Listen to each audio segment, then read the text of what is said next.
N6 news కి స్వాగతం. Bulletin లో ముందుగా హెడ్లైన్స్ చూద్దాం. గత 5 సంవత్సరాలుగా తెలంగాణ దండోరా ఆధ్వర్యంలో అనేక పోరాటాలు చేశామని తెలంగాణ దండోరా రాష్ట్ర గౌరవ అధ్యక్షులు దొమ్మాటి శివకుమార్ మాదిగ అన్నారు. ఆరోసారి విశ్వ విజేతగా భారత్ అండర్-19 వరల్డ్ కప్ ఫైనల్లో ఇంగ్లాండ్ పై గ్రాండ్ విక్టరీ. 100 పరుగుల తేడాతో భారత్ ఘన విజయం.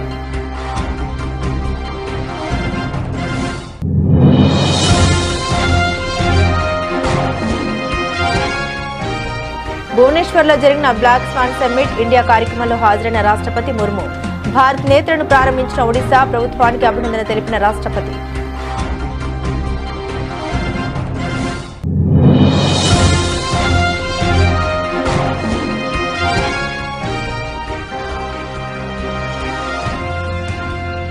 అదనపు టారిఫ్లను తగ్గించిన ట్రంప్, ఇకపై 18% పన్ను వసూలు.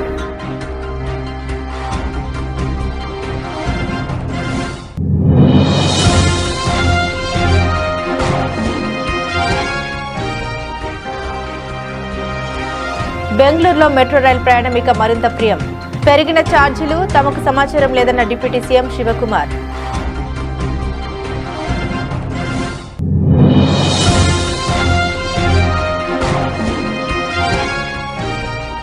కాంగ్రెస్ పార్టీ నుండి రెండోసారి అధికారంలో తీసుకొస్తాం. నిజామాబాద్ భర్తీపూర్ సభలో ప్రకటించిన ముఖ్యమంత్రి రేవంత్ రెడ్డి.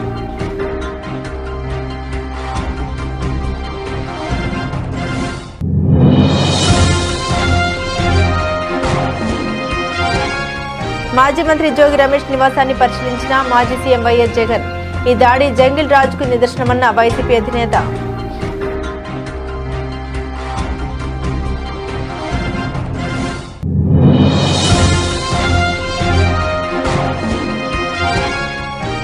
కాంగ్రెస్ వాటిపై నిప్పులు చెరిగిన కేంద్ర మంత్రి కిషన్ రెడ్డి. కాంగ్రెస్ తీరుతో అర్హులైన బీసీలకు నష్టం వాటిల్లుతుందని ఆరోపణ.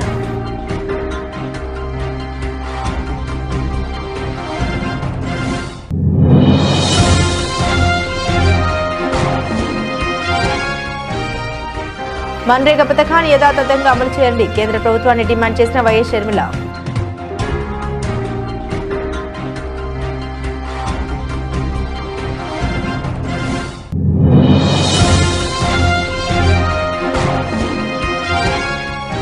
మున్సిపల్ ఎన్నికల్లో బీఆర్ఎస్ ను ఆదరించండి, ప్రజలను కోరిన మాజీ మంత్రి కేటీఆర్.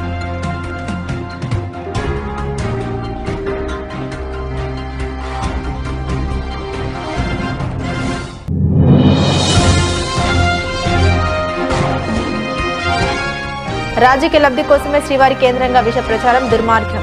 చంద్రబాబు, పవన్ కళ్యాణ్లకు హెచ్చరించిన వైఎస్ఆర్సీపీ నేతలు.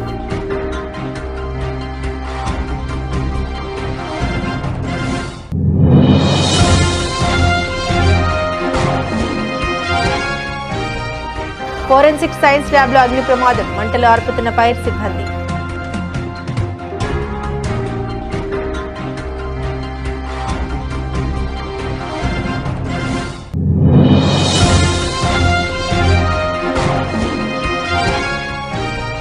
భారీగా పెరిగిన బంగారం, వెండి ధరలు. నిన్నటి ధరతో పోల్చుకుంటే 2650 రూపాయలు పెరిగిన పసిడి.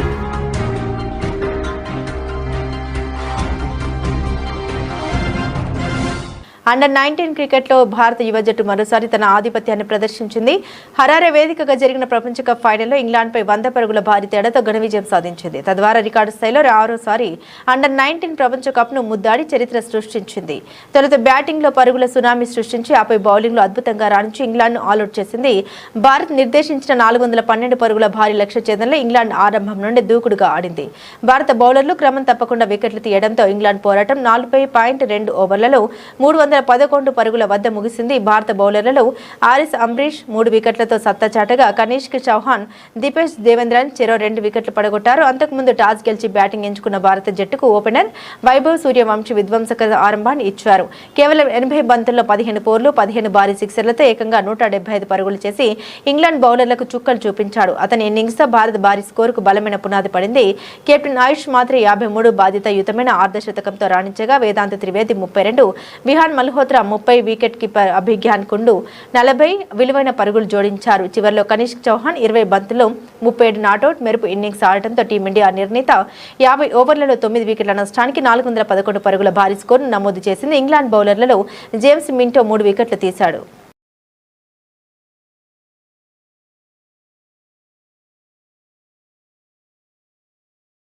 ఒడిశా ప్రభుత్వం global finance and technology network సహకారంతో భువనేశ్వర్లో బ్లాక్ స్వాన్ సమ్మిట్ ఇండియా కార్యక్రమం నిర్వహించారు. ఈ సదస్సుకు ముఖ్య అతిథిగా రాష్ట్రపతి ద్రౌపది ముర్ము హాజరై ప్రసంగించారు. డిజిటల్ ఆర్థిక మరియు బీమా సాంకేతిక రంగంలో భవిష్యత్తుకు సిద్ధంగా ఉన్న శ్రామిక శక్తి మరియు ఆవిష్కరణ పర్యావరణ వ్యవస్థను నిర్మించడానికి ఒడిశా ప్రభుత్వం భారత్ నేతలను ప్రారంభించిందని తెలిసి తాను సంతోషంగా ఉన్నామని తెలిపారు. In the past decade, India has witnessed an impactful innovation in the financial system. India is the fastest growing major economy in the world. Our country is moving towards becoming the world's third largest economy in the near future. This has been possible due to enabling policies of the Government of India supported by innovations in digital and financial systems. In the past 11 years, more than 57 crore Jan Dhan accounts have been opened across the country, which is a revolution in access, trust, and wide participation of people.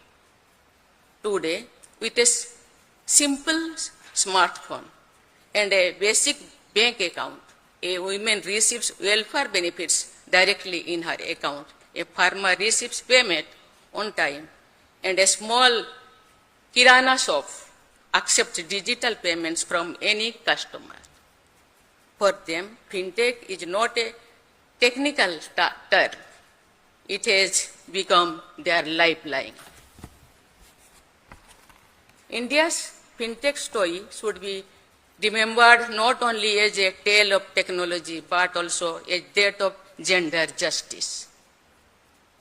Women constitute an important segment that requires focused attention for the promotion of fintech. America అధ్యక్షుడు Donald Trump Bharat కు శుభవార్త తెలిపారు. ఇటీవల భారత్ పై విధించిన ప్రతీకార సుంకాలు 25% రద్దు చేస్తున్నట్టు ప్రకటించారు. రష్యా నుండి చమురు దిగుమతుల్ని ఆపేసే విషయంలో భారత్ కట్టుబడి ఉందని, దీంతో టారిఫ్లను తగ్గిస్తున్నామని ట్రంప్ తెలిపారు. ఈ మేరకు ఎగ్జిక్యూటివ్ ఆర్డర్ పై ఆయన శుక్రవారం సంతకం చేశారు. అమెరికా భారత్ల మధ్య ఇటీవల కుదిరిన ట్రేడ్ డీల్లో భాగంగా 7% టారిఫ్లను ట్రంప్ తగ్గించిన విషయం తెలిసిందే. తాజా ప్రకటనతో భారత్ పై అమెరికా పన్నుల భారం 18% తగ్గింది. ఇటీవల కుదిరిన ట్రేడ్ డీల్ తర్వాత అదనపు సుంకాలను 25% నుండి 18% ట్రంప్ తగ్గించారు. దీంతో భారత్ పై ప్రతీకార సుంకాలు 25%, అదనపు సుంకాల్ని 18% అమెరికా అధికారులు వసూలు చేశారు. ట్రంప్ తాజా ప్రకటనతో ఇకపై భారత వస్తు సేవల మీద కేవలం 18% పన్నులు మాత్రమే వసూలు చేయనున్నారు.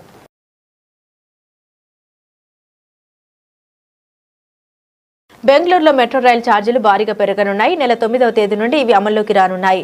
₹1 నుండి గరిష్టంగా ₹5 వరకు టికెట్ల రేట్లు పెరిగాయి. ఈ విషయాన్ని Bengaluru metro rail corporation limited అధికారికంగా ప్రకటించింది. మెట్రో టికెట్ ధరల్ని సవరించనున్నట్టు తెలిపింది. కొత్త ఛార్జీల చార్ట్ను విడుదల చేసింది. 9వ తేదీ నుండి మెట్రో నెట్వర్క్లోని అన్ని జోన్లలో కూడా ఛార్జీలు 5% మేర పెరుగుతాయి. అయితే టికెట్ ఛార్జీల పెంపును ప్లాన్ చేసే ముందు మెట్రో అధికారులు తమతో సంప్రదించలేదని కర్ణాటక డిప్యూటీ సీఎం డీకే శివకుమార్ తెలియజేశారు. త్వరలో వారితో మాట్లాడతామని చెప్పుకొచ్చారు. ನೋಡಿ, ಅವರು ನಮ್ಮ ಹತ್ರ ಕನ್ಸಲ್ಟ್ ಮಾಡಿಲ್ಲ. ಅವರಿಗೆ ಅಥಾರಿಟಿ ಇದೆ. Central government secretary is the chairman. ಈ ಎಸ್ ಟೇಕನ್ ಎ ಡಿಸಿಷನ್ ಆಯ್ತಾ. ನಾನು ಹೋಗಿ ಬೆಂಗಳೂರಲ್ಲಿ ಹೋಗಿ ನಾನು ಇವತ್ತೋ ಇಲ್ಲ ಅಂದರೆ ನಾಡಿದ್ದು ನಾನು ಮಾತಾಡ್ತೀನಿ ಆಯ್ತಾ. ನಮಗೂ ಯಾರಿಗೂ ಜನರಿಗೆ ತೊಂದರೆ ಕೊಡೋಕ್ಕೆ ಇಷ್ಟ ಇಲ್ಲ. But what is the financial structure what has happen ಅದನ್ನು ನಾನು ನೋಡ್ತೀನಿ ಸರ್. ಮತ್ತು ಈಗ ನಿನ್ನೆ ನೀವು ಯಾವ ಪ್ರೋಗ್ರಾಮಿಗೆ ಹೋಗಿದ್ರೆ ಅಲ್ಲಿ ನಿಮ್ಮನ್ನು CM ಆಗಬೇಕು ಅನ್ನೋ ಒಂದು ಆಸೆಯನ್ನು ವ್ಯಕ್ತಪಡಿಸಿದ್ದಾರೆ. ಕನಸು ತುಂಬ ಇದೆ ಜನರಿಗೂ ಇದೆ, ಶಾಸಕರಿಗೂ ಇದೆ, ನಿಮಗೂ ಇದೆ, ಎಲ್ಲರಿಗೂ ಇದೆ. ಪಾರ್ಟಿ ಏನು ಹೇಳ್ತಿದ್ರೆ ಕೇಳಬೇಕು ನಾವು. ಸರ್, ಇನ್ನೊಂದು ಪರಮೇಶ್ವರ್ ಅವರು ನಿನ್ನೆ ಚಿಕ್ಕಮಗಳೂರಿಗೆ ಹೋಗಿದ್ದಾರೆ. ಅಲ್ಲಿ ಅವರು CM ಆಗಬೇಕು ಅಂತ ದಲಿತ ಸಂಘಟನೆಗಳು ಭಾಳ ತಪ್ಪೇನಿದೆ. ಅವರವ್ರ ಅಭಿಮಾನಿಗಳು ಅವ್ರು ಆಸೆ ಪಡ್ತಾರೆ. ಅದಕ್ಕೆಲ್ಲ ನಾನು ಬೇಡ ಅಂತ ಹೇಳಕ್ಕಾಗಲ್ಲ. ಸರ್, ಬಳಿಕೆ ಏನಾದರೂ ನಿರೀಕ್ಷೆ ಮಾಡ್ಬೋದು? Time will answer. ಸರ್, ಡೆಲ್ಲಿಗೆ ಹೋಗ್ತಾ ಇದೆ. పీసీసీ అధ్యక్షుడు మహేష్ కుమార్ గౌడ్ తాను విక్టరీ జోడీ అని సీఎం రేవంత్ రెడ్డి అన్నారు. నిజామాబాద్ జిల్లా బర్దీపూర్ వద్ద నిర్వహించిన ప్రజాపాలన ప్రగతి బాట బహిరంగ సభలో సీఎం రేవంత్ రెడ్డి మాట్లాడారు. 2023 ఎన్నికల్లో తాను పీసీసీ చీఫ్ గా, మహేష్ గౌడ్ వర్కింగ్ ప్రెసిడెంట్ గా కాంగ్రెస్ ను అధికారంలోకి తీసుకొచ్చామని తెలిపారు. గతంలో ఉమ్మడి రాష్ట్రంలో పీసీసీ చీఫ్ గా డి శ్రీనివాస్, ముఖ్యమంత్రిగా వైఎస్ రాజశేఖర రెడ్డి కాంగ్రెస్ ను రెండోసారి అధికారంలోకి తెచ్చినట్లే వచ్చే ఎన్నికల్లోనూ తాను మహేష్ గౌడ్ కలిసి తెలంగాణలో రెండోసారి కాంగ్రెస్ పార్టీని అధికారంలోకి తీసుకొస్తామని అన్నారు.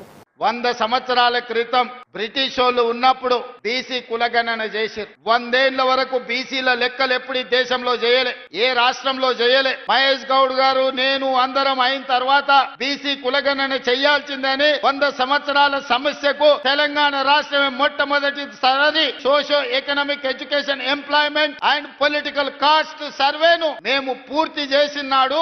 ఆనాడు మేము అధికారికంగా లెక్కలు ప్రకటించినప్పుడు మా మిత్రుడు మహేష్ గౌడ్ గారు ఒక మాట అన్నాడు, అయ్యా ఆయన పేరుకే రేవంత్ రెడ్డి గాని ఇవాళ వారిని రేవంత్ గౌడు అని నేను అంటున్నా. ఈ రోజు ఎంతో గొప్ప పని చేసిండు మా బలైన వర్గాల లెక్కలు తీసి అని మా మహేష్ గౌడ్ గారు ఆనాడు నన్ను రేవంత్ గౌడ్ అన్నాడు. నేను సంతోషంగా స్వీకరించిన. ఆ తర్వాత మాదిగా ఉపకులాల వర్గీకరణ సమస్య ఉన్నది. ఆనాడు ఈ వర్గీకరణకు సంబంధించి సుప్రీంకోర్టు జడ్జిమెంట్ ఇస్తే 100 రోజుల్లోనే 40 సంవత్సరాల సమస్యను శాశ్వతంగా పరిష్కరించి వర్గీకరణ చేసి మాదిగా ఉపకులాలకు న్యాయం చేసినప్పుడు మా సహచర మంత్రివర్గ సభ్యులు దామోదర్ రాజ నరసింహ గారు ఈ రోజు నుంచి రేవంత్ రెడ్డి కాదు, రేవంత్ మాదిగా, మా మాదిగోళ్ళ బిడ్డగా మేము భావిస్తున్నామని దామోదర్ రాజ నరసింహ గారు అన్నారు. నాకు చాలా సంతోషమైంది వాళ్ళ జాతిలో నన్ను ఒక్కడిగా పరిగణించినందుకు. అదే విధంగా వాకిటి శ్రీహరి 30 ఏళ్ల కాంగ్రెస్ కార్యకర్త, ఏ రోజు ఏ అవకాశం రాలే. మొదటిసారి ఎమ్మెల్యేకు మంత్రి వర్గంలో శ్రీహరిని మంత్రి చేసినప్పుడు మా ముదిరాజు బిడ్డలందరూ కలిసి రేవంత్ రెడ్డి కాదు, రేవంత్ ముదిరాజు అని మా ముదిరాజులు నన్ను అన్నప్పుడు ఆ సామాజిక వర్గం కూడా నన్ను హక్కున చేర్చుకున్నందుకు నేను సంతోషపడ్డా. యువకుడు 35 సంవత్సరాల వయసులోనే పెద్దల సభకు అనిల్ యాదవ్ ను పంపించినప్పుడు, హైదరాబాద్ లో సదర్ నిర్వహించినప్పుడు యాదవ్ సోదరులందరూ రేవంత్ రెడ్డిని రేవంత్ యాదవ్ అని ఆ రోజు వేదిక మీద పిలిచినప్పుడు నేను గర్వపడ్డా. మా యాదవ్ సోదరులు కూడా నన్ను హక్కున చేర్చుకున్నారని. ఇవాళ సిక్కు సోదరులు స్వర్ణ దేవాలయం లాంటి దేవాలయాన్ని మూసి నది పరివాహక ప్రాంతంలో నిర్మాణం చేస్తాం, సిక్కుల ఆత్మ గౌరవాన్ని నిలబెడతామని చెబితే సిక్కు సోదరులు సర్దార్ రేవంత్ సింగ్ అని అన్నప్పుడు సిక్కు సోదరులు కూడా నన్ను అభిమానించినందుకు సంతోషం అని చెప్పిన. రాష్ట్రంలో జరుగుతున్న ఘటన నాగరిక సమాజాన్ని సిగ్గుపడేలా చేస్తున్నాయని వైఎస్ఆర్సీపీ అధినేత మాజీ ముఖ్యమంత్రి వైఎస్ జగన్మోహన్ రెడ్డి తీవ్రస్థాయిలో విమర్శించారు. ఇబ్రహీంపట్నంలో మాజీ మంత్రి జోగి రమేష్ నివాసాన్ని సందర్శించిన అనంతరం ఆయన మీడియాతో మాట్లాడారు. ఈ సందర్భంగా గుంటూరులో మాజీ మంత్రి అంబటి రాంబాబు ఇంటిపై జరిగిన దాడిని కూడా ప్రస్తావిస్తూ కూటమి ప్రభుత్వంపై తీవ్ర ఆరోపణ చేశారు. అబద్దాన్ని సృష్టించి రెక్కలు కట్టి దుష్ప్రచారం చేశారని, కానీ చంద్రబాబు అబద్దాలని సీబీఐ ఛార్జిషీట్ తేల్చేసిందని వైఎస్ జగన్ గుర్తు చేశారు. తిరుమలలో వాడిన నెయ్యిలో జంతు కొవ్వలేదని, దాన్నే ఎన్డీఆర్ఐ ఎన్డీడీబీ ల్యాబ్లు నిర్ధారించాయని గుర్తు చేసిన ఆయన రాజకీయం కోసం దేవుణ్ణి వాడుకున్న వ్యక్తి చంద్రబాబు అని చురకలంటించారు. ఏకంగా సుప్రీంకోర్టు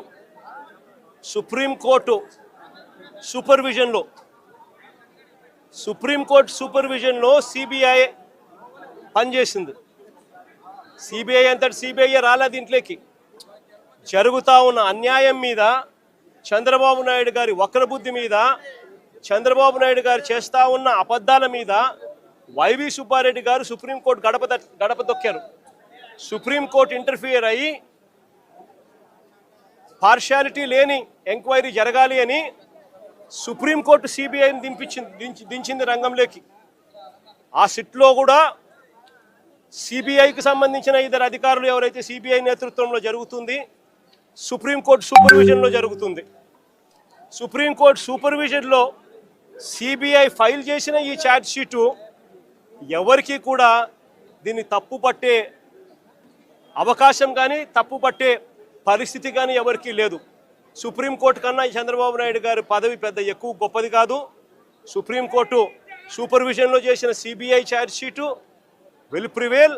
ఈయన వేసుకుంటా ఉన్న 1 మ్యాన్ కమిషను ఈయన స్వార్థం కోసం, ఈయన సాటిస్ఫాక్షన్ కోసం వాళ్ళు ఏ విధంగా కూడా నిజాలు చెప్పినా కూడా ఆ నిజాలు తప్పు అని చెప్పి ఏకంగా ఈయన వేసుకున్న మనిషితో దాని అబద్ధం, ఆయన చెప్పి అబద్ధాన్ని నిజమని చెప్పి చూపించే ప్రయత్నమే చేస్తాడు తప్ప దానికి ఎటువంటి శాంక్టిటీ ఉండదు, ఎటువంటి విలువ ఉండదు. చంద్రబాబు నాయుడు గారు ఎన్ని చేసే కొద్దీ ప్రజల్లోనూ ఇంకా చులకనవుతూ పోతాడు అన్నది చంద్రబాబు నాయుడు ఖచ్చితంగా గుర్తుపెట్టుకోవాలి. చంద్రబాబు నాయుడు గారిని అడుగుతా ఉన్నా, అయ్యా నీకు అనుకూలంగా నీ ప్రభుత్వంలో నువ్వు సేకరించిన శాంపుళ్ళు నువ్వు ఎన్డీఏలో భాగంగా ఉన్న సిబిఐ వచ్చి ఎంక్వైరీ చేస్తూ ఉంటే ఆ రిపోర్టే నీకు అనుకూలంగా నీకు రానప్పుడు నువ్వు ఏ రకంగా నువ్వు చేసినది కరెక్ట్ అవుతుంది అని చెప్పి నేను చెప్తా ఉన్నా. ఆ రిపోర్టే నీకు అనుకూలంగా రాలేదు కాబట్టి నువ్వు చేస్తూ ఉన్నది ఏంది, మళ్ళీ నీకు అనుకూలంగా రిపోర్ట్ వచ్చేదాకా మళ్ళీ నువ్వు వక్ర భాష్యం చెబుతూ మళ్ళీ నీకు నచ్చిన వ్యక్తిని మళ్ళీ వేసుకొని దాంట్లో నుంచి మళ్ళీ ఎంక్వైరీ చేయాలని ప్రయత్నం చేస్తూ ఉన్నాం. నేను 2-3 క్వశ్చన్ సింపుల్గా అడుగుతా ఉన్నా. అయ్యా ఇదే సింఘాల్ అనే ఈఓ ఎవరు అని అడుగుతా ఉన్నా. ఇదే అనిల్ సింఘాల్ అనే ఈఓ చంద్రబాబు నాయుడు గారు ముఖ్యమంత్రిగా ఉన్నప్పుడే టీటీడీ ఈఓగా పనిచేశాడు, ఈఓగా ఉన్నాడు. మా ప్రభుత్వం అధికారంలోకి వచ్చిన తర్వాత మేము ఆయన కొనసాగించాం. మా ప్రభుత్వ హయాంలో మేము తప్పు చేసినాము అని చెప్పి చంద్రబాబు నాయుడు గారు అనుకునింటే అది వాస్తవం అని చెప్పి ఆయన నిజంగా కూడా చిత్తశుద్ధితో నమ్మి ఉంటే ఇదే అనిల్ సింఘాల్ను మళ్ళీ చంద్రబాబు నాయుడు గారు ముఖ్యమంత్రి అయిన తర్వాత మళ్ళీ ఈఓగా ఎందుకు తెచ్చినాడు అని అడుగుతా ఉన్నా. ముస్లింలకు 14% రిజర్వేషన్ల కోసం సీఎం రేవంత్ తీవ్రంగా ప్రయత్నిస్తున్నారని కేంద్ర మంత్రి కిషన్ రెడ్డి ఆరోపించారు. మత ప్రాతిపదికన 40 రిజర్వేషన్లు కల్పించి అదనంగా 10% జోడించి ముస్లింలను బీసీ వర్గాల్లోకి అక్రమంగా చొప్పించడానికి కాంగ్రెస్ కుట్ర చేస్తుందన్నారు. దీనివల్ల నిజంగా అర్హులైన బీసీలకు నష్టం వాటిల్తోందని పేర్కొన్నారు. కాంగ్రెస్ బుజ్జగింపు రాజకీయాలకు, సామాజిక న్యాయ ద్రోహానికి బీసీలు ఓట్లతోనే సమాధానం చెబుతారని తెలిపారు. బీసీలకు కేటాయించిన సీట్లలో 62% సీట్లు ఎంఐఎం గెలిచిందన్నారు. బీసీల సాధికారత కోసం ఉద్దేశించిన రిజర్వేషన్లు ఈ విధంగా పక్కదారి పట్టినప్పుడు నిజమైన బీసీలకు న్యాయం ఎలా లభిస్తుందని ఆయన ప్రశ్నించారు. కాంగ్రెస్ వస్తే ఏ మాత్రం కూడా మార్పు రాలే. కేసీఆర్ ఇట్లా దోపిడీ చేసిందో కాంగ్రెస్ పార్టీ రేవంత్ రెడ్డి అదే విధంగా దోపిడీ చేస్తుంది. ఏ రకంగా అయితే పార్టీ ఫిరాయింపులను ప్రోత్సహించాడో రేవంత్ రెడ్డి అదే విధంగా ప్రోత్సహిస్తున్నాడు. ఏ రకంగా ఇచ్చిన మాట మీద కేసీఆర్ టిఆర్ఎస్ పార్టీ కారు గుర్తుడు నిలబడలేదో కాంగ్రెస్ గుర్తు కూడా ఈ రోజు రేవంత్ రెడ్డి కూడా అదే చేస్తుంది. మహిళలందరికీ 2500 ఒక్కరికి ఇవ్వాలి. పింఛన్లు 2000 పెన్షన్లు 4000 చేస్తా అన్నాడు, 4000 పెన్షన్ చేయలేదు. కొత్త వాళ్ళందరికీ కొత్త పెన్షన్ ఇస్తా అన్నాడు, ఒక్కరికి పెన్షన్ ఇవ్వలే. అంతేకాదు రైతు కూలీలకు సంవత్సరానికి 12,000 ఇస్తా అన్నాడు, ఒక్క రైతు కూలికి ఇవ్వలేదు. కౌలు రైతులకు 15,000 ఎకరానికి ఇస్తా అన్నాడు, ఒక్క కౌలు రైతుకి ఇవ్వలేదు. రైతులకు 15,000 ఇస్తా అన్నాడు, అది కూడా ఇవ్వలేదు. పెళ్ళైతే ఆడబిడ్డకు తులం బంగారము 1,00,000 రూపాయలు ఇస్తాడు, ఒక్క వ్యక్తి కూడా తులం బంగారం ఇవ్వలేదు. ఈ రకంగా చెప్పుకుంటూ పోతే కాంగ్రెస్ పార్టీ రేవంత్ రెడ్డి తెలంగాణ ప్రజలను నట్ట నరోడు మీద వెన్నుపోటు పొడిచి తెలంగాణ ప్రజలకు మోసం చేసినటువంటి చరిత్ర ఈరోజు రేవంత్ రెడ్డి. దివంగత మహానేత వైఎస్ఆర్ ముఖ్యమంత్రిగా ఉన్న 5 ఏళ్లు ప్రజలకు ఏం కావాలో అడిగి మరీ సంక్షేమ పథకాలు ఇచ్చారని ఏపీ కాంగ్రెస్ పార్టీ అధ్యక్షురాలు వైఎస్ షర్మిల గుర్తు చేశారు. ఆరోగ్యశ్రీ ఫీజు రియంబర్స్మెంట్, రుణమాఫీ, ఉచిత కరెంట్ ఇలా ఎన్నో పథకాల్ని ఆయన ప్రవేశపెట్టినవే అని 2006 ఫిబ్రవరి 2న మన్రేగా పథకానికి శ్రీకారం చుట్టారని, సోనియా గాంధీ అప్పటి ప్రధాని మన్మోహన్ సింగ్ చేతుల మీదుగా ఈ పథకాన్ని ప్రారంభించారని పేర్కొన్నారు. ఇప్పుడు బీజేపీ వచ్చాక ఉపాధి హామీ పథకం ఊపిరి తీస్తోందని విమర్శలు గుప్పించారు. మన్రేగా పథకాన్ని యథాతథంగా అమలు చేయాలని డిమాండ్ చేశారు. రాజశేఖర రెడ్డి గారి గురించి నేను మీకు చెప్పాల్సింది కొత్తగా ఏమీ లేదు. ఇక్కడ చాలా మందికి రాజశేఖర రెడ్డి గారు చాలా బాగా తెలుసు. ఎన్నో అద్భుతాలను అద్భుతంగా చేసి చూపించిన నాయకుడు రాజశేఖర రెడ్డి గారు. కేవలం 5 సంవత్సరాలు మహానాయకుడు, కేవలం 5 సంవత్సరాలే ముఖ్యమంత్రిగా ఉన్నది. కానీ 5 సంవత్సరాలలో ఎన్నో కార్యక్రమాలు చేశాడు. పేదల కోసం చేశాడు, రైతుల కోసం చేశాడు. ఉచిత విద్యుత్ అయితేనేం, రుణమాఫీ అయితేనేం, ఆరోగ్యశ్రీ అయితేనేం, ఫీజు రీయింబర్స్మెంట్ అయితేనేం, 108 అయితేనేమి, లక్షల మందికి పేదలకు ఇందిరమ్మ ఇల్లు అయితేనేమి, పేదవాళ్లకు భూములు ఇవ్వడం అయితేనేమి, లక్షల ఎకరాలు, ఇలా 1 కాదు 2 కాదు ఎన్నో అద్భుతమైన పథకాలు చేశారు రాజశేఖర రెడ్డి గారు. అప్పుడు రాజశేఖర రెడ్డి గారు ముఖ్యమంత్రిగా ఉండంగా 2006లో కాంగ్రెస్ పార్టీ కేంద్రంలో మన్మోహన్ సింగ్ ప్రధానమంత్రిగా ఉన్న రోజుల్లో ఈ కార్యక్రమానికి శ్రీకారం చుట్టారు. మహాత్మా గాంధీ జాతీయ గ్రామీణ ఉపాధి హామీ పథకం, మన భాషలో కరువు పని అంటాం, లేక ఉపాధి హామీ పని అంటాం.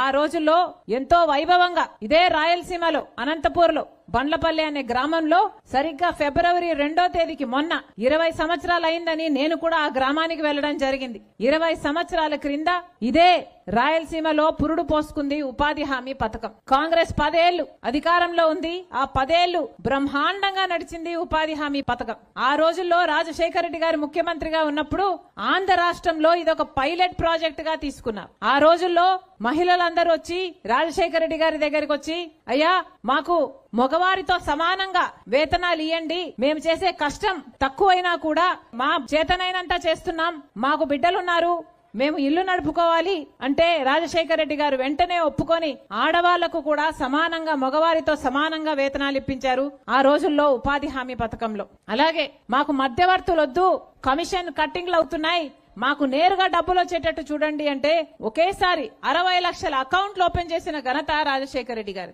మన రాష్ట్రంలో విధి విధానాలన్నీ రూపొందిస్తే ఆ తర్వాత ఫేజ్ 2లో దేశమంతా అమలైంది ఉపాధి హామీ పథకం. ఎంతో అద్భుతంగా అమలైంది. మన రాష్ట్రంలో అయితే రాజశేఖర రెడ్డి గారు ముఖ్యమంత్రిగా ఉండంగా 1,10,00,000 జాబ్ కార్డులు ఇచ్చారు. అంటే దాదాపు 2,25,00,000 మంది కుటుంబానికి ఇద్దరేసుకున్నా అంతమంది పని చేశారు ఉపాధి హామీ పథకంలో. అంత వైభవంగా జరిగింది ఉపాధి హామీ పథకం. అసలు ఇంతటి ఉపాధి హామీ పథకం ప్రపంచంలోనే ఎక్కడా లేదంట. కోట్ల మంది ప్రజలు ఒక ఉపాధి హామీ పథకంలో ఇంతమందికి ఉపాధి కల్పించడం అన్నది ప్రపంచంలోనే ఎక్కడా లేదు. ఇది అతి పెద్ద ఉపాధి పథకం కాబట్టి ప్రపంచంలో ఎన్నో దేశ విదేశాల దగ్గర నుంచి వచ్చి కూడా, ఇక్కడ యూనివర్సిటీల నుంచి వచ్చి కూడా రీసెర్చ్ పేపర్లు తయారు చేసి మరీ వెళ్లారు ఉపాధి హామీ పథకం మీద. అంత గొప్ప పథకం మహాత్మా గాంధీ జాతీయ గ్రామీణ ఉపాధి హామీ పథకం. ఎంతో మందికి ఆసరానిచ్చింది. ఎంతో మంది మహిళలు సైతం పని చేసుకోగలిగారు, వాళ్ళ బిడ్డలు కొంచెం పెట్టుకోగలిగారు, చదివించుకోగలిగారు. అంత గొప్ప పథకాన్ని ఇప్పుడు బీజేపీ పార్టీ నాశనం చేయాలని చూస్తుంది. బీజేపీ పార్టీ ఈ మహాత్మా గాంధీ ఉపాధి హామీ పథకాన్ని తీసివేసి బీజేపీ పార్టీకి సంబంధించి విబి గ్రామ్ అని రాష్ట్రంలోని కాంగ్రెస్ ప్రభుత్వం కేంద్రంలోని బీజేపీ ప్రభుత్వం తెలంగాణకు చేసింది ఏమీ లేదని బీఆర్ఎస్ రాష్ట్ర వర్కింగ్ ప్రెసిడెంట్ కేటీఆర్ అన్నారు. కాంగ్రెస్ దొంగ మాటలతో అధికారంలోకి వచ్చిన తర్వాత ప్రజల్ని మోసం చేస్తుందని మండిపడ్డారు. మున్సిపల్ ఎన్నికల్లో కాంగ్రెస్ కు కర్రు కాల్చి వాత పెడితేనే రాష్ట్ర ప్రభుత్వం 6 గ్యారెంటీల అమలుపైన దృష్టి సారిస్తుందని తెలిపారు. ఈ మేరకు రాజన్న సిరిసిల్ల జిల్లా సిరిసిల్ల వేములవాడ మున్సిపాలిటీలోని వార్డులో ఎన్నికల ప్రచారం ప్రధాన కూడల్లో కార్నర్ మీటింగ్ నిర్వహించారు. కేసీఆర్ ముఖ్యమంత్రి కాక మున్పు సిరిసిల్లలో ఎంతమంది నేత కార్మికులు చచ్చిపోయారమ్మా? కొన్ని వందల మంది చచ్చిపోలే. ఒక్కొక్క వారంలా 9 మంది చచ్చిపోయిన రోజులున్నాయి. ఒకసారి ఎన్ని కుటుంబాలు రోడ్డున పడ్డాయి? ఎవడన్నా దేకిండా, ఎవడన్నా కానిండా? అదే కేసీఆర్ ముఖ్యమంత్రి అయినాక బతుకమ్మకు సీర పెట్టిండు ఆడబిడ్డలకు. మొత్తం రాష్ట్రంలో, ఒక సిరిసిల్లకు కాదు, రాష్ట్రం మొత్తం బతుకమ్మ సీర పెట్టిండు. ఎందుకు పెట్టిండు? మన నేతన్నలకు ఉపాధి ఇచ్చేందుకు. మన దగ్గర సాంచలు నడవాలి, ఆ సాంచలలో ఉత్పత్తి అయిన చీరలు ప్రభుత్వమే కొనాలి. మనోళ్ళకు 6 నెలలు 3 పూటల 3 ముద్దలు నోట్లకు పోయేటట్టు 7,000 8,000 సంపాదించే నేతన్న 16,000 20,000 సంపాదించాలి, పగారు రావాలి. మగ ఆయన ఆ పని చేయాలి, ఇంట్లో ఉండే ఆడపిల్లకు 2,000 బీడీ కార్మికుల పెన్షన్ ఇవ్వాలి. ఇద్దరి కలిపితే నెలకు కనీసం ఒక 20,000 రూపాయలు వస్తే బతుకుతారు అన్న ఉద్దేశంతో కేసీఆర్ సార్ ఆ పని చేసిండు. మరి కాంగ్రెస్ ప్రభుత్వం వచ్చింది, రాగానే బతుకమ్మ చీరలు తీసేసిండా లేదా? ఇలా వస్తుందా బతుకమ్మ చీరే? ఇలా ఉన్నదా బతుకమ్మ చీరే? 2 బతుకమ్మలకు కనీసం ఒక జాకెట్ ముక్క పెట్టిండా రేవంత్ రెడ్డి? చీరలు పెట్టలేదు, జాకెట్ ముక్క నన్ను ఇచ్చిండా? మరి అయినా కాంగ్రెస్ కి ఓటేద్దామా? ఇక్కడ ఉండే కాంగ్రెస్ లీడర్లు వాళ్ళ దగ్గరికి మన ఆసాములు కొంతమంది వేయను, మన స్టేట్లు వేయను. సారు నీ కేటీఆర్ మీద కోపం ఉంటే రేవంత్ రెడ్డికి వేరే తిరిగా చూసుకోమను, మా కడుపు ఎందుకు కొడుతున్నావాయా? ఈ బతుకమ్మ చీరలు బంద్ చేస్తే మా సాంచలు బంద్ అవుతున్నాయి, మా బతుకు ఆగమవుతున్నది, చూసుకోవా అని చెప్పి అడిగితే ఏమంటాడు తెలుసా? మహేందర్ రెడ్డి అని ఇక్కడ నా మీద పోటీ చేసిన కాంగ్రెస్ లీడర్ ఏమంటాడు? ఏమన్నాడు ఎరికేనా? మీరు మాకు ఓట్లేసిర్రా? ఏలే కదా, అందుకే అంటున్నా నేను, మీ శాలోలు పోయి మీరందరు నిరోధ పొట్లాలు అమ్ముకోపోండ్రి అని మాట్లాడిండు ఇక్కడ ఉండే మహేందర్ రెడ్డి కాంగ్రెస్ వాడు. సరే కడుపుకు అన్నం పెట్టకపోతే పెట్టకపోయినావు, కానీ గుండెల మీద దంతావా? ఆత్మగౌరవాన్ని దెబ్బ కొడతావా? పద్మశాలి లేదు. మీరు అప్పుడు అలా అమ్ముకోండి. తిరుమల లడ్డూ ప్రసాదంలో జంతువుల కొవ్వు కలిసిందని చంద్రబాబు పవన్ కళ్యాణ్ చేసిన ప్రచారం అబద్దమని సిబిఐ ఛార్జ్ షీట్ సాక్షిగా బట్టబయలు కావడంతో తమపై ప్రజల వస్తున్న వ్యతిరేకత నుండి బయటపడడానికి కూటమి నేతలు మరింత దుష్ప్రచారానికి తెగబడుతున్నారని మాజీ మంత్రి కురసాల కన్నబాబు విజయనగరం పార్టీ జిల్లా అధ్యక్షుడు మజ్జి శ్రీనివాసరావు స్పష్టం చేశారు. ఈ విషయమై వారు మీడియాతో మాట్లాడారు. రాజకీయ లబ్ధి కోసం చంద్రబాబు చేసిన కుట్రలే కూటమి ప్రభుత్వానికి ఉరితాడులా బిగుసుకున్నాయని తేల్చి చెప్పారు. ప్రస్తుతం రాష్ట్రంలో ఈ ప్రభుత్వం చంద్రబాబు నాయుడు గారి నాయకత్వంలో చేసిన తప్పుని సరిదిద్దుకోవడానికి, ప్రజల్లో కోల్పోయిన ప్రతిష్టని కాపాడుకోవడానికి పిల్లి మొగ్గలేస్తోంది. చాలా దుర్మార్గంగా కలియుగ దైవం వెంకటేశ్వర స్వామిని వివాదాల్లోకి లాక్కొచ్చి ఆయన పవిత్ర ప్రసాదాన్ని అపవిత్రమని, అందులో జంతువుల కొవ్వులు కలిపారని పచ్చిగా మాట్లాడిన చంద్రబాబు నాయుడు ఈ రాష్ట్రంలో ఇంచుమించుగా అధికారంలోకి వచ్చినప్పటి నుంచి, ఆ తర్వాత కొద్ది నెలల నుంచే ఈ దుష్ప్రచారానికి తెరదీశారు. సిబిఐ, సుప్రీంకోర్టు ఆదేశాల మేరకు సిబిఐ ఒక కమిటీ వేసి దాంట్లో రాష్ట్ర ప్రభుత్వ అధికారులను కూడా నియమించి, ఆ కమిటీ ఇచ్చిన నివేదిక తాను అనుకున్నట్టుగా రాలేదని చంద్రబాబు నాయుడు గారు విపరీతంగా బాధపడిపోతున్నారు. విపరీతంగా బాధపడి వాళ్ళు ఏ స్థాయికి వచ్చారంటే, ఎలా అయినా సరే తిరుపతి లడ్డూలో జంతువుల కొవ్వు కలిసినట్టుగా నిరూపించాలని తాపత్రయపడే స్థాయికి వచ్చాడు ఆయన. ఎందుకు ఇంత దిగజారిపోతున్నారో అని అడుగుతున్నాం మేము. ఇది అన్యాయం కాదా? ఇది మీరు వెంకటేశ్వర స్వామిని, ఆయన పవిత్రతని దెబ్బతీయడం కాదా? జగన్మోహన్ రెడ్డి గారిని దెబ్బతీయాలనే కుట్రతో, అది సాక్షాత్తు కలియుగ దైవాన్ని మీరు కించపరుస్తున్నట్టు కాదా అని ప్రశ్నిస్తున్నాం. ఇంకా దిగజారిపోయి, రోజు రోజుకి దిగజారిపోయి ఈరోజు హైదరాబాద్ నాంపల్లిలోని ఫోరెన్సిక్ సైన్స్ ల్యాబ్లో అగ్ని ప్రమాదం చోటు చేసుకుంది. శనివారం ఫోరెన్సిక్ సైన్స్ ల్యాబ్ నుండి ఒక్కసారిగా దట్టంగా పొగలు రావడంతో స్థానిక ప్రజలు భయాందోళనకు గురయ్యారు. వెంటనే అగ్నిమాపక సిబ్బందికి సమాచారం అందించారు. సమాచారం అందుకున్న ఫైర్ సిబ్బంది సంఘటన స్థలానికి చేరుకొని మంటల్ని ఆర్పుతున్నారు.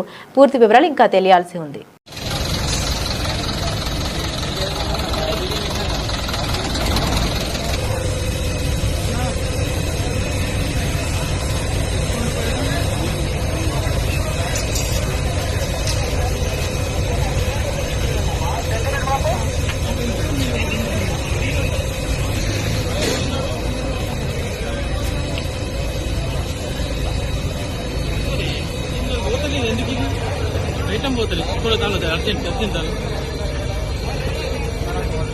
ఇటీవల స్వల్పంగా తగ్గిన గోల్డ్ రేట్లు ఇవాళ భారీగా పెరిగాయి. దీంతో మరోసారి ఈ రెండు లోహాల ధరలు నింగి వైపు చూస్తున్నాయి. ఇవాళ ఉదయం 11 గంటల సమయంలో హైదరాబాద్ బులియన్ మార్కెట్లో 24 క్యారెట్ల 10 గ్రాముల బంగారం ధర 1,56,600కు చేరుకుంది. నిన్నటి ధరతో పోల్చుకుంటే ఏకంగా 2,890 రూపాయలు పెరిగింది. ఇక 22 క్యారెట్ల 10 గ్రాముల బంగారం ధర 1,43,550కి చేరుకుంది. నిన్నటి ధరతో పోల్చుకుంటే 2,650 రూపాయలు పెరిగింది. అలాగే 18 క్యారెట్ల 10 గ్రాముల బంగారం ధర 1,17,450కి చేరుకుంది. నిన్నటి ధరతో పోలిస్తే 2,170 రూపాయలు పెరిగింది. ఇక దేశ రాజధాని ఢిల్లీలో 24 క్యారెట్ల 10 గ్రాముల పసిడి రేటు 1,56,750కి చేరుకోగా 22 క్యారెట్ల 10 గ్రాముల గోల్డ్ ధర 1,43,700కి చేరుకుంది. ఇక వెండి కూడా స్వల్పంగా పెరిగింది. ఇక వెండి విషయానికి వస్తే నిన్నటి ధరతో పోల్చుకుంటే కిలోకి ఏకంగా 5,000 మేర పెరిగింది. హైదరాబాద్లో కిలో వెండి ధర ప్రస్తుతం 2,85,000 రూపాయలుగా ఉంది. దేశ రాజధాని ఢిల్లీలో కూడా కిలో వెండి ధర 2,85,000 రూపాయలుగా ఉంది.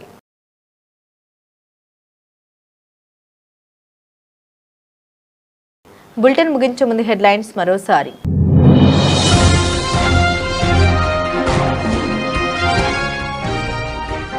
ఆరోసారి విశ్వ విజేతగా భారత్. అండర్-19 వరల్డ్ కప్ ఫైనల్లో ఇంగ్లాండ్పై గ్రాండ్ విక్టరీ. 100 పరుగుల తేడాతో భారత్ ఘన విజయం.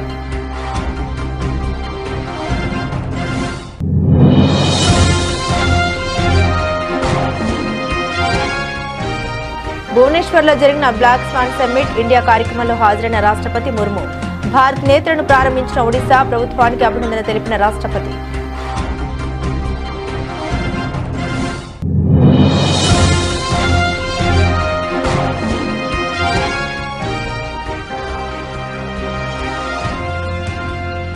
అదనపు టారిఫ్లను తగ్గించిన ట్రంప్. ఇకపై 18% పన్ను వసూలు.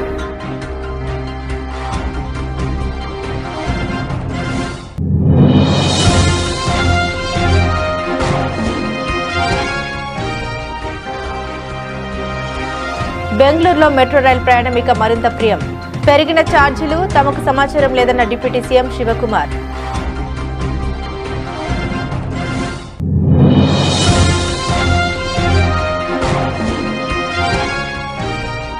కాంగ్రెస్ పార్టీ నుండి రెండోసారి అధికారంలో తీసుకొస్తాం.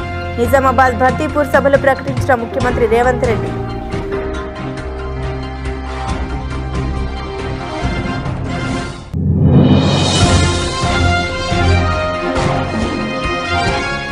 మాజీ మంత్రి జోగి రమేష్ నివాసాన్ని పరిశీలించిన మాజీ సీఎం వైఎస్ జగన్.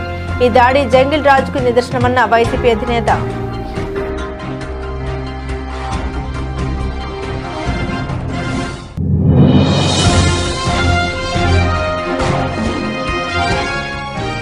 కాంగ్రెస్ వాటిపై నిప్పులు చెరిగిన కేంద్ర మంత్రి కిషన్ రెడ్డి.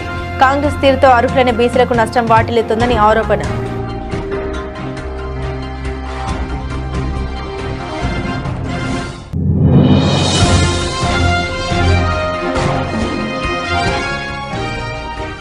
మన్రేగా పథకాన్ని యథాతథంగా అమలు చేయండి. కేంద్ర ప్రభుత్వాన్ని డిమాండ్ చేసిన వైఎస్ షర్మిల.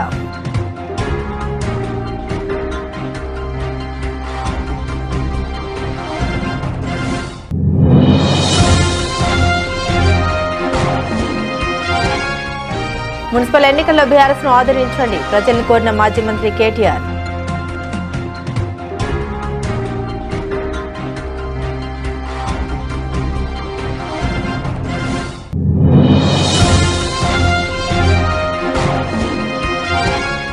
రాజకీయ లబ్ధి కోసమే శ్రీవారి కేంద్రంగా విష ప్రచారం దుర్మార్గం.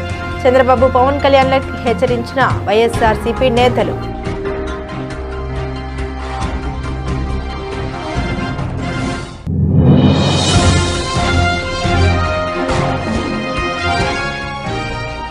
ఫోరెన్సిక్ సైన్స్ ల్యాబ్లో అగ్ని ప్రమాదం. మంటలు ఆర్పుతున్న ఫైర్ సిబ్బంది.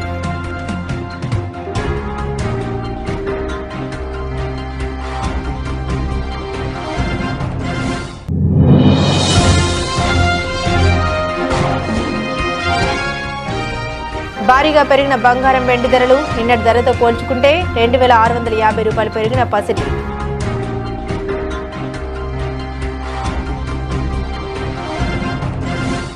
ఇవి బులెటిన్లోని విశేషాలు. తిరిగి మరో బులెటిన్తో మళ్ళీ కలుసుకుందాం. అంతవరకు సెలవు. నమస్కారం.